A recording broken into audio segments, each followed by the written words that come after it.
L'origine du projet il remonte assez loin, puisque cette maison était la maison dans laquelle je passais les vacances avec ma grand-mère. Tous les ans, ma grand-mère m'a donné cette maison et j'avais comme objectif de la faire revivre, de la restaurer. À la base, c'était une maison qui n'avait aucun confort, c'était une pièce unique et avec le temps, la maison s'est fortement dégradée. Sur un projet où vraiment c'était une ruine, il restait que les murs et pas en très bon état, donc on a dû déjà réparer les murs et ensuite après on a fait cette ossature dessus et la petite extension. C'est un projet qui fait 30 et quelques mètres carrés et le bois donc c'est léger, effectivement dans ce projet-là pour la surélévation c'était le principal et en extension effectivement aussi c'était une question de rapidité de mise en œuvre.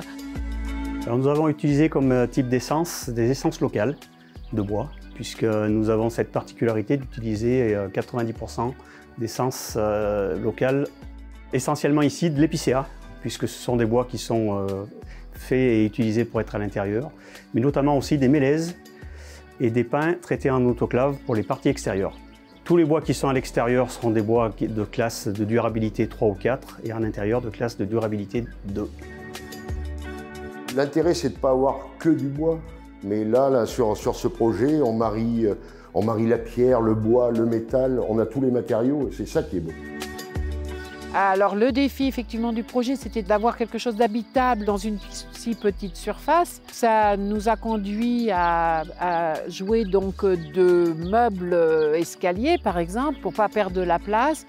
Ça nous a conduit à intégrer vraiment le plus possible de meubles, de tablettes dans un petit espace. Alors ce chantier de spécial avait des fabrications intéressantes qui sortent de l'ordinaire.